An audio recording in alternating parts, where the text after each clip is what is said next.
Amém. A graça e paz a todos. Amém. Estamos felizes de estarmos aqui com os irmãos mais uma vez.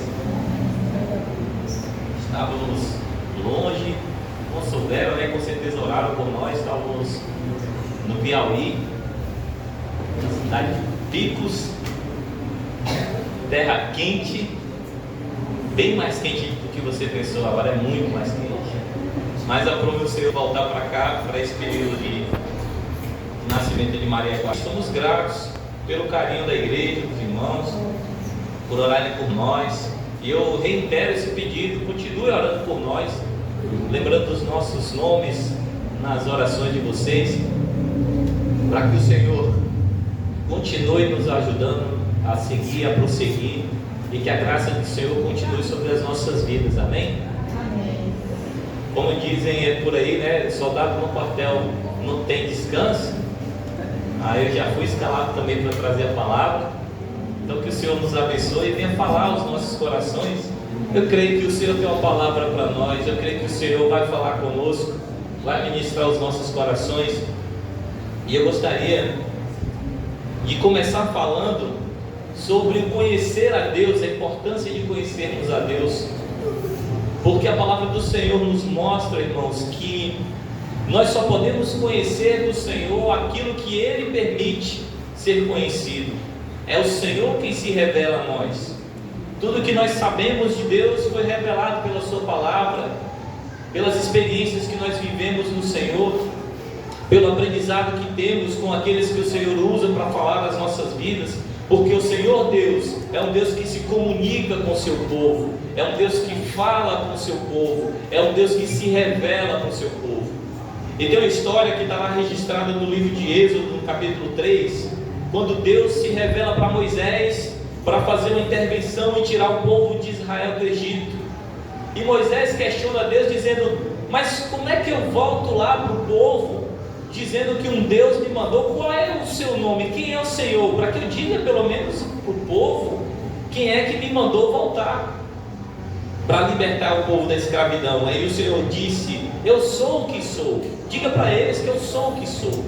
E essa palavra traduzida nas nossas Bíblias em português como eu sou o que sou, algumas Bíblias trazem o eterno, mas no texto original é um nome que não tem pronúncia. E os judeus chamam de Yahvé. É o nome de Deus. E esse nome de Deus, a palavra do Senhor diz que nós não podemos tomar o nome do Senhor Deus em vão. E ao longo do Antigo Testamento nós vemos o Senhor revelando e mostrando o seu caráter, mostrando o seu poder de diversas formas. E por causa da maneira de Deus trabalhar, a maneira de Deus operar, haviam outros nomes acrescentados para poder mostrar o caráter e as experiências que as pessoas tiveram com Deus. Em Gênesis capítulo 22 nós vemos Abraão, naquele momento onde Deus manda ele levar seu filho Isaque, seu único filho, para sacrificar. E ele, em obediência, obstinado ao Senhor, ele segue aquela ordem. E ao chegar no monte, ele é questionado: mas cadê o cordeiro? Isaac, percebendo ali que não tinha tudo necessário para o sacrifício, e a resposta foi: Jeová Jireh, ou seja, Deus proverá, Yahvé proverá. E assim, ao longo da história, nós vemos o próprio Deus falando em Êxodo capítulo 15, dando promessa para o povo, como foi cantado: se atentamente ouvir a Deus, se obedecer os meus mandamentos, eu trarei cura sobre vocês, e as pragas que vieram sobre o Egito não cairão sobre vocês, porque eu sou Jeová Rafá, o Deus que cura. Então Deus é a nossa provisão, Deus é aquele que pode nos curar. E nós vemos também, mais adiante ainda em Êxodo, um povo se levantando contra o povo de Israel. Os amalequitas não queriam que o povo de Israel chegasse na terra prometida, e aquela luta terrível foi travada, e o povo de Israel clama. E aí alguém percebe que a vitória vem pelas mãos do Senhor, e as pessoas declaravam: Jeová Nissi, porque Ele é a bandeira da nossa vitória. Êxodo capítulo 17. Mais adiante nós vemos um homem levantado por Deus, um homem simples, um homem comum, um homem que não era um líder, um guerreiro, nada disso, mas foi chamado pelo Senhor para enfrentar os inimigos de Israel. Esse homem se chamava Gideão.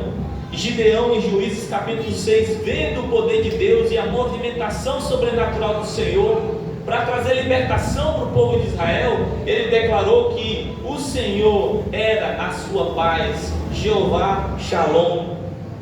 E mais adiante nós vimos o profeta Jeremias no capítulo 23 dizendo que o Senhor é a nossa justiça. Ele é quem põe justiça em nosso favor, a justiça que vem do alto. E mais adiante em Ezequiel nós vemos também Jeová chamar, porque eles perceberam a presença real manifestada do Senhor. Apesar do povo de Israel estar cativo na Babilônia, apesar do povo de Israel estar longe da sua terra, da sua herança, eles percebiam que a presença do Senhor estava com eles, eles declaravam Jeová chamar. Mas nessa noite eu quero falar sobre um outro nome de Deus, que foi dito por um homem que foi rei, foi profeta e exercia também sacerdócio, um homem que amava estar cultuando o Senhor, um homem que amava o culto, a adoração, ele louvava o Senhor, ele cantava, ele se deleitava em adorar o Senhor, e você sabe de quem eu estou falando, que foi o rei Davi. E no Salmo 23 ele declarou: o Senhor, Jeová, ou seja, o Senhor é o meu pastor. E nós vamos meditar sobre isso nessa noite, amém? Salmo 23, nós vemos o servo do Senhor Davi, o homem chamado segundo o coração de Deus, mas que antes de se tornar um rei, antes de se tornar um líder, ele era um simples cuidador de ovelhas, de cabras, de animais. Ele era um pastor, era uma profissão, e era uma profissão extremamente simples. Era considerada a tarefa mais simples e humilde de uma família.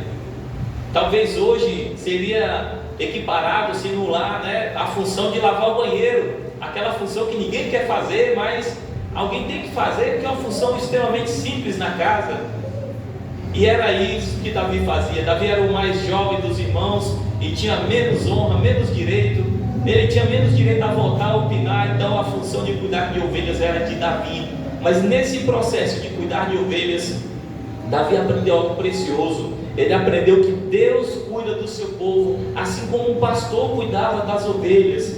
E aí ele faz essa declaração porque ele constatou durante a sua trajetória de vida que o Senhor era o pastor dele. Era o Senhor quem cuidava dele. Era o Senhor quem guiava ele. Ele entendia esse relacionamento de Deus com o seu povo, porque o nosso Deus é um Deus de cuidado. O nosso Deus não é um Deus indiferente, que simplesmente nos dá ordem para cumprirmos. Não, o nosso Deus é um Deus que nos ama, é um Deus que se aproxima, é um Deus que cuida de nós, é um Deus que ama cada um de nós. E nós temos que perceber isso, perceber o cuidado de Deus. Talvez uma ovelha, um animal, não perceba que tem ali um pastor cuidando dele. Talvez a ovelha enxergue o pastor como alguém muitas vezes violento, que fica cutucando para a ovelha voltar para o caminho certo, para a ovelha entrar no aprisco, para a ovelha não cair no buraco. E a ovelha talvez olhe para aquele homem e fique achando assim que esse homem é mau, fica me podando, me limitando, me batendo. Mas na verdade a ovelha não entende que o pastor está ali para proteger a vida dela.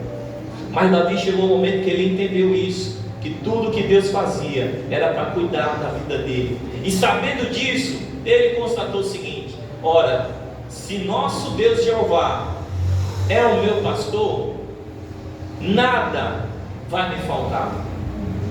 Hoje em dia tem pessoas que olham para Deus como um simples gênio de lâmpada, sabe, da história lá do conto de Aladim. E as pessoas querem se voltar para Deus apenas para fazer pedidos, achando que Deus fica no balcão e é um mero atendedor de pedidos. Mas o Salmo 23 não fala disso, de que Deus está ali disponível para fazer qualquer coisa que a gente queira.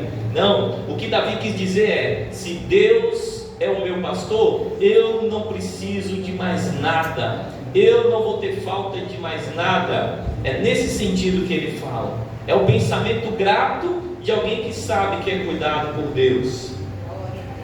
E mais assim, adiante no verso 2 e 3, ele faz nessa oração, nessa canção, ele diz: Ele me faz repousar em pastos verdejantes, leva-me junto das águas de descanso e refrigera a minha alma. Meus irmãos, quando eu falo aqui de Ele me faz repousar em pastos verdejantes, para nós que moramos no sul da Bahia é fácil pensar pastos verdejantes.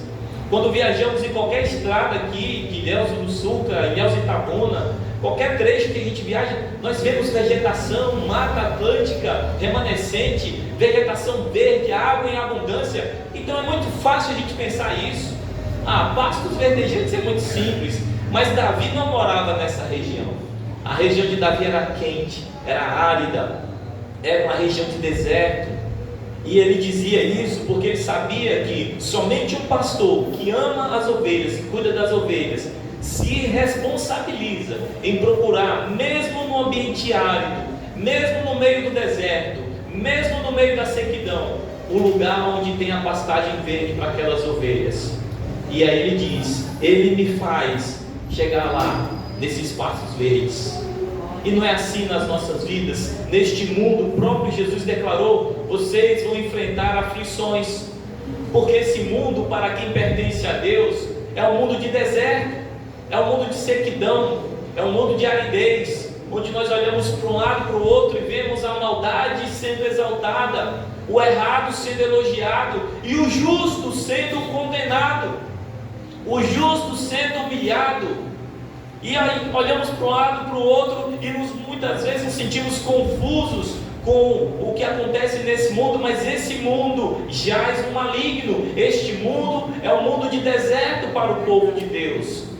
Tal qual o povo de Israel estava caminhando no deserto a fim de chegar na terra prometida, a igreja do Senhor caminha no deserto deste mundo para chegar na promessa e na herança da vida eterna com Cristo.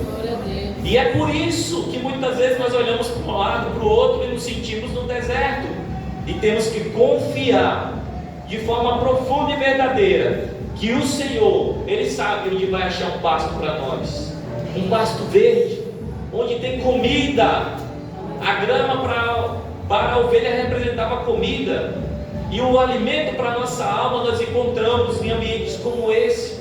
Ambientes onde a palavra do Senhor é declarada, onde a palavra do Senhor é ensinada, onde não são feitos shows e eventos para entretenimento, mas a palavra do Senhor é ministrada.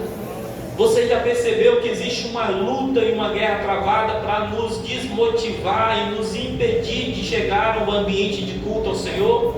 Porque esse é um ambiente de grama verde, mas tem muitas pessoas que estão tentando matar a sua sede na televisão, na internet, e fica ali, gasta horas e horas e horas, e a sua alma não é alimentada, a sede continua, a fome espiritual continua. Outras pessoas vão para os bares atrás de bebida, vão para o pecado atrás de saciar essa fome, essa sede, e não encontram. Por quê? Somente sendo guiado pelo Senhor nós encontramos pastos verdejantes. E ele diz assim: Ele me faz repousar em pastos verdejantes, leva-me para junto das águas de descanso e refrigera a minha alma. Ele faz algo que para esse mundo é loucura. Refrigério de alma. Estamos vivendo na época onde as pessoas dizem que a doença da humanidade, o mal que assola a humanidade, é a doença da alma, é a doença da mente, a depressão, a tristeza e a angústia. E para todos os lugares que nós olhamos, nós vemos pessoas sedentas, pessoas atribuladas, pessoas precisando de refrigério, porém pessoas que não querem o refrigério da palavra do Senhor e tentam em outros ambientes. Mas essa sede só é saciada com a água viva que flui do trono de Deus. E essa água, ela cura a nossa alma, ela cura a ansiedade, ela cura a depressão. O próprio Davi declara, Salmo 19, vocês podem, se quiser, abrir aí comigo, eu leio rapidamente para os irmãos. Ele diz no Salmo 19, versículo 7, ou verso 7, a lei do Senhor é perfeita e restaura a alma. O testemunho do Senhor é fiel e dá sabedoria aos simples. Irmãos, se tem uma coisa que restaura a alma, que está abatida, que está depressiva, que está oprimida, que está sobrecarregada, é a palavra do Senhor. Ela é perfeita, ela é um remédio para a ansiedade, ela é um remédio para a depressão, ela é um remédio para o desespero humano de saciar essa sede profunda que se tem e que só é satisfeita pela palavra do Senhor. E aí Davi continua: ele me guia pelos caminhos da justiça por amor do seu nome, segunda parte do verso 3. Agora, voltando para o exemplo das ovelhas, como assim caminho da justiça, né? A ovelha não sabe o que é direito, justiça, leis, não tem a ver com isso. A palavra justiça, ela é também usada para endireitar, acertar. Para quem usa computador aí, tem um programa de computador que quando a gente escreve o texto, que as frases ficam desorganizadas, aí tem um botãozinho lá com o nome justificar, aí você aperta o texto e fica retinho, porque justificar significa endireitar. E Davi está falando disso: ele me guia por caminhos retos, ele me guia por caminhos seguros, ele me faz andar por caminhos onde eu não vou tropeçar. Irmãos, isso é maravilhoso, porque Deus que nos conhece e nos ama, Ele preserva a nossa vida, mesmo em situações onde nós não sabemos o que fazer, mesmo em situações de armadilhas. É uma proposta de trabalho, é uma sociedade que alguém quer propor para nos prejudicar, é algo que alguém vem falar e vem nos trazer angústia, vem nos trazer tristeza, e o Senhor nos priva dessas coisas, nos dando sabedoria de dizer não, ou de dizer sim para aquilo que vem dele. E aí quando olhamos para trás, nós olhamos e pensamos: meu Deus, eu por mim mesmo não teria tido sabedoria para saber que aquela atitude lá no passado ia me trazer tantos benefícios hoje. Mas é o Senhor que nos faz andar por esses caminhos retos, é o Senhor que nos faz tomar as decisões corretas. E eu fico feliz porque Davi, ele acrescenta algo maravilhoso. Ele diz: por amor do seu nome. Irmãos, nós estamos falando de um homem que passou por um momento de tribulação terrível em sua vida. Davi foi ungido rei de Israel, e a partir daquele dia a sua vida virou uma tribulação terrível, porque ele era perseguido pelo rei que ainda estava vivo, o rei Saul, e por aproximadamente 15 anos Davi vive como foragido da justiça, inimigo número 1 de Israel. A cabeça de Davi estava a prêmio, mas ele continuava confiando e esperando no Senhor. Apesar da tristeza, apesar da angústia, apesar de olhar para um lado e para o outro, não ver solução para os seus problemas, ele continuava confiando no Senhor. E lá na frente Deus restaura a sorte de Davi e coloca ele sobre o trono. E Davi declara que isso acontece não porque Davi era bom. Davi percebia isso. Apesar de hoje nós dizermos, por causa da palavra de Deus, que Davi era um homem segundo o coração de Deus, Davi entendia que Deus não fazia isso porque ele era privilegiado, porque ele era o melhor, porque ele era certinho, porque ele não errava. Não, Deus fazia isso e Deus continua fazendo isso por amor do seu nome. Isso significa, irmãos, que nós que estamos debaixo da mão poderosa do Senhor, estamos debaixo do cuidado precioso do Senhor, temos que confiar que Ele continua nos amando, continua abençoando as nossas vidas, não por causa da nossa bondade, não por causa do nosso mérito, não por causa da nossa carteira de membro, não por causa da nossa religiosidade de estarmos nos cultos todos os dias. Não, Ele faz isso por amor do seu nome, é por causa de si mesmo, é porque Ele é bom, Ele exala a bondade, que Ele transborda e derrama isso para as nossas vidas. Isso nos alegra porque nós sabemos que somos falhos e que temos que recorrer à misericórdia e à bondade de Deus para que Ele continue abençoando as nossas vidas. E Ele continua dizendo: ainda que eu ande pelo vale da sombra da morte, não temerei mal nenhum, porque Tu estás comigo, o Teu bordão e o Teu cajado me consolam.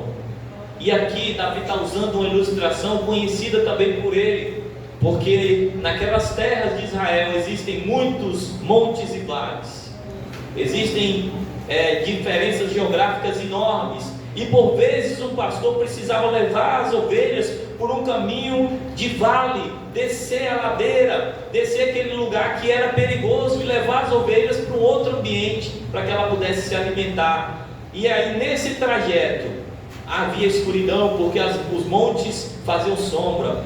Nesses ambientes eram ambientes propícios para os predadores, os lobos, os animais selvagens tentar capturar as ovelhas. Então era um perigo para as ovelhas passar por aquele caminho. Porém, ainda que tenhamos que passar por um momento de dificuldade, por um momento de luta, por um momento de ansiedade, por um momento que muitas vezes entristece o nosso coração, nós temos que confiar que o Senhor está conosco, que Ele não vai deixar nós nos afastarmos um para um lado ou para o outro, porque o pastor, ele tinha o bordão e o cajado, um que servia para cutucar a ovelha e outro que servia para puxar a ovelha. E na hora lá de passar no vale da sombra do perigo de morte, o pastor estava atento. Quando a ovelha titubeava e queria se desviar do caminho, aí o pastor vinha com aquela cutucada, com aquela cajadada, dava aquela batida na ovelha. E aí muitas vezes o crente, o cristão, ele se desespera, porque está na luta, está na prova, aí se chateia com Deus,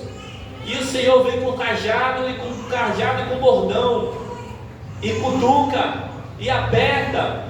Mas isso não é para nos fazer mal, isso é para nos fazer permanecer no caminho, porque Ele sabe que esse vale vai passar, essa luta vai passar, irmãos.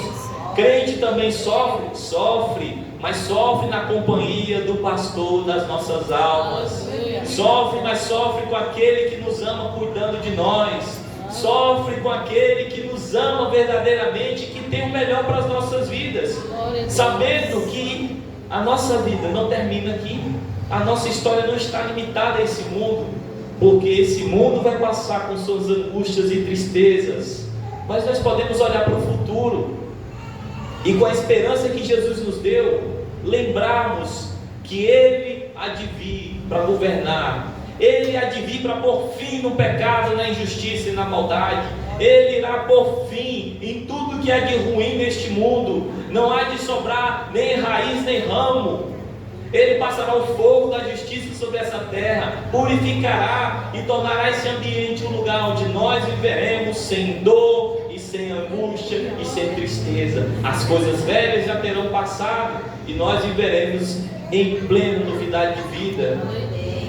Temos que perseverar no caminho, mesmo que seja no vale de sombra, no vale escuro, mesmo diante do diagnóstico de doença, mesmo diante da demissão do emprego, mesmo diante da calamidade, das tormentas, das tempestades, das chuvas e inundações, do calor escaldante, mesmo diante de todas essas aflições, mesmo diante do deserto, temos que perseverar, porque o Senhor cuida de nós, amém?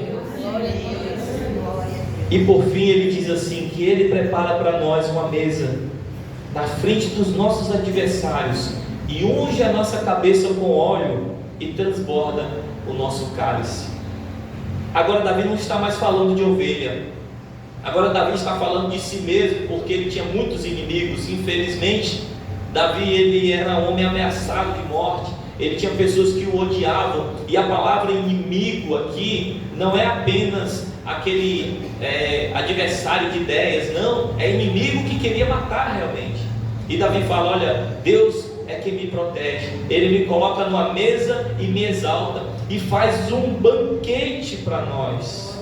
Ele diz assim, prepara uma mesa na presença dos meus adversários. Ele mostra que aqueles a quem pertencem ao Senhor e se humilham debaixo da poderosa mão de Deus, no tempo oportuno, Deus exalta, Deus exalta, e Ele unge. Isso fala da presença do Espírito Santo, e Ele transborda de alegria. Isso fala, o vinho, transborda o cálice, fala da alegria de ter a presença de Deus em nossos corações. E no verso 6 ele diz: a bondade e misericórdia certamente me seguirão todos os dias da minha vida, e habitarei na casa do Senhor para todo sempre. Ora, irmãos, bondade de Deus é para todos, seja os cristãos, os não cristãos, porque a Bíblia diz que Deus faz o sol nascer para justos e para os ímpios. Deus faz cair a chuva sobre os justos e sobre os ímpios. E Davi sabia que ele também usufruía da bondade de Deus. Mas misericórdia, a misericórdia do Senhor, ela não é para todos. A palavra traduzida aqui por misericórdia, ela é uma palavra que tem um sentido mais profundo. Fala de amor leal, fala de compromisso de Deus, fala de Deus velar pela sua palavra e fazer cumprir. Isso não é para todos, isso é só para quem tem aliança com o Senhor. O amor leal de Deus é para aqueles que se entregam a Ele. E Davi diz assim: certamente me seguirão todos os dias. A palavra que nós usamos, seguirão, também é uma palavra que foi adaptada para ficar mais bonita em português, mas o verbo escrito no hebraico é um verbo estranho, porque é o único momento na Bíblia que é usado isso numa situação assim de paz, porque essa palavra ela significa perseguição, quando um exército persegue outro exército. E aí, como fica só estranho, né? A bondade e a misericórdia me perseguirão, aí é traduzido como me seguirão. Mas o que Davi quis dizer era isso. O que Davi quis dizer é que não tinha onde ele se escondesse, que Deus perseguia ele para abençoá-lo. Era isso que Davi quis dizer. Gente, é certo, quem entrega a sua vida a Deus, quem tem uma aliança com Deus, quem entende que Deus é o seu pastor, pode passar o que for na vida, mas uma hora a bondade, o amor leal, a misericórdia, as bênçãos de transbordantes do Senhor, o cálice da salvação, o óleo da unção, vai alcançar, porque Deus vai perseguir com sua bondade. Deus, muitos momentos, vai nos tratar como se fôssemos os filhos preferidos dele. De a gente olhar para um lado e pensar assim: meu Deus, eu tenho até vergonha de pedir mais bênção, porque o Senhor tem me abençoado tanto. Provavelmente esse era o sentimento de Davi. Deus cercou Davi de bênçãos, deu vitória a Davi sobre todos os seus inimigos. E Davi disse: não tem jeito, não tem onde eu me esconda que ele não me alcance com sua bondade, com sua misericórdia. Diante disso, olha a resposta de Davi: diante disso, eu não tenho o que fazer. Eu vou morar na casa do Senhor. Eu quero estar na casa do Senhor. Eu quero estar nos cultos. Eu quero saber que dia que tem reunião de oração. Eu quero saber que dia que tem célula, que dia que tem encontro. Eu quero estar, porque eu habitarei na casa do Senhor para todo sempre. Porque eu não quero viver longe dessa presença preciosa. E habitar na casa do Senhor, no tempo de Davi não tinha casa do Senhor, era a tenda remanescente ainda lá da saída do povo de Israel do Egito, da trajetória do deserto, e era um lugar onde ficava a arca e as pessoas ao redor adorando, mas só os sacerdotes podiam entrar. E Davi deu um jeito de arranjar uma roupa de sacerdote. Davi deu um jeito de estar na casa do Senhor, porque ele queria adorar ao Senhor. E ele diz: habitarei na casa do Senhor. Enquanto eu estiver vivo, eu vou para o culto. Enquanto eu estiver vivo, eu vou para a igreja. Ah, mas não é por causa do pastor, não é por causa dos irmãos, não é por causa... Não, eu vou porque eu quero estar adorando ao meu pastor leal e fiel, aquele que me ama e vela pela minha alma. Amém, meus irmãos? Para finalizar, eu gostaria que vocês abrissem comigo em João capítulo 10. Eu tenho a impressão que Jesus queria completar e fechar esse salmo de Davi.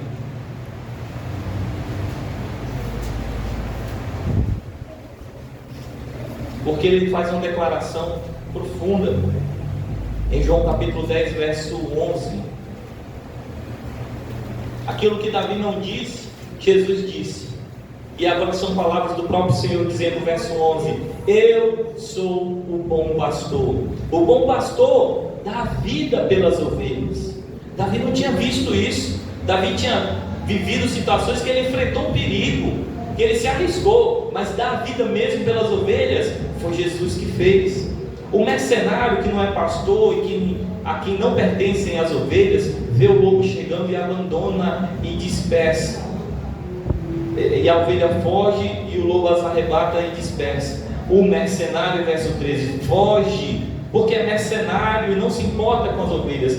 Verso 14, eu sou o bom pastor, conheço as minhas ovelhas e elas me conhecem, assim como o Pai me conhece e eu conheço o Pai e dou a minha vida pelas ovelhas. Ainda tenho outras ovelhas que não são desse aprisco, preciso trazer também estas. Elas ouvirão a minha voz e então haverá um só rebanho e um só pastor.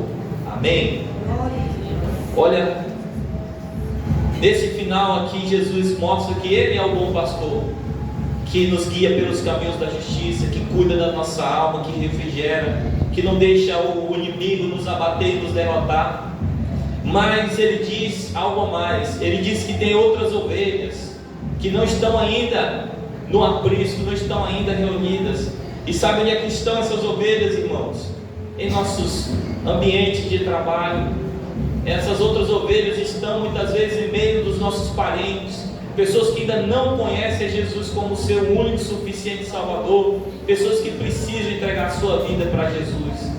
E nós precisamos levar essa mensagem para essas pessoas, para que elas entendam que servir a Deus não é uma questão de acabar com sua vida, acabar com sua alegria. Pelo contrário, é de iniciar uma vida profunda e alegre, uma alegria permanente, verdadeira, real, que não depende das coisas deste mundo, mas que depende da presença de Deus.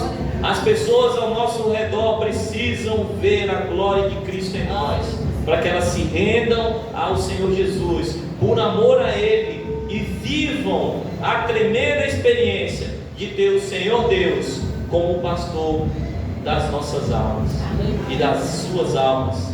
Amém? Que o Senhor nos abençoe. Vamos orar.